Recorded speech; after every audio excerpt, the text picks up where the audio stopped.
লাঠিসোঁটা নিয়ে বেরোবো। আমাদের বুদ্ধিমত্তা দিয়ে আমরা প্রতিহত করব। যেভাবে আমরা আগেও আমাদের বুদ্ধিমত্তা আমাদের জ্ঞান দিয়ে প্রতিহত করেছি, এবারেও আমাদের বুদ্ধিমত্তা এবং জ্ঞান দিয়ে আমরা প্রতিহত করব। সেই সেম আমাদের তখন হয়তো একটু আমরা বেশি সোচ্চার হব। আমাদের নারী যেই স্টুডেন্টরা রাস্তায় আছেন তাদের সেফটির একটা বিষয় আমরা খেয়াল রাখবো, যাতে ওদের উপরে কোনো হামলা না হয়। তো বাকি ওই একই কথা, আমরা যেভাবে আছি রাস্তায়, এখন আমরা ওইভাবে রাস্তায় থাকবো এবং সারা জীবন থাকবো। দেশবাসীর উদ্দেশ্যে একটাই, দেশবাসী আমাদের পাশে যেভাবে ছাত্র সমাজের পাশে ছিল, সারা জীবন আমাদের পাশে সত্যের পিছনে এবং সচ্চারের পাশে দেশবাসী আমাদের পাশে থাকবে। সেটা বোঝাতে চাইনি, বোঝাতে চাইছি যে আওয়ামী লীগ পন্থী যে নেতাকর্মী রয়েছে তারা যদি ডাক দেয় নানা কিছু হট্টগোল হতে পারে, তাদেরও তো সেক্ষেত্রে আসলে আওয়ামী লীগ যদি ডাক দেয়, ডাক দিলে হচ্ছে যারা আওয়ামী লীগ কর্মী আছে তারা অবশ্যই ডাকবে। আমরা চাই তারা একটা সুস্থ সমাবেশ পালন করুক। যেহেতু আমরা এখন এদেশে আমরা কারো মুখ বেঁধে রাখিনি, সবাই কথা বলার জন্য একটা জায়গা তৈরি করে দিয়েছি। রাজপথে এখন সবাই নামার সুযোগ করে দিয়েছি।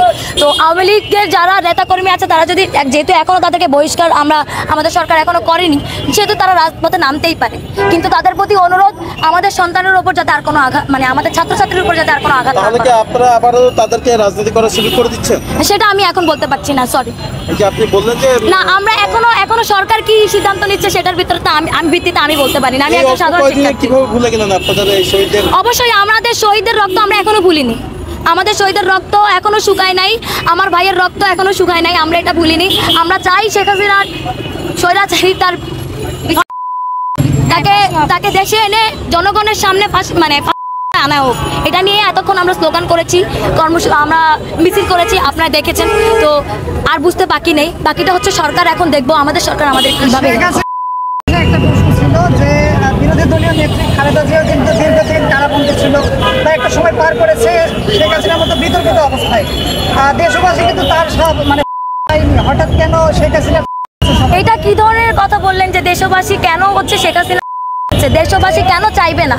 প্রত্যেকটা ঘরের সন্তান নেই, কারো ভাই নেই, কারো বোন নেই, কারো ছোট বাচ্চা নেই, বাবা নেই, গর্ভবতী মা মারা গেছে। আর সেই জায়গা থেকে আপনি স্বৈরাচারের দিবেন না? এটা কি নৈতিক, আপনার যুক্তিতে কি দাঁড়ায় না?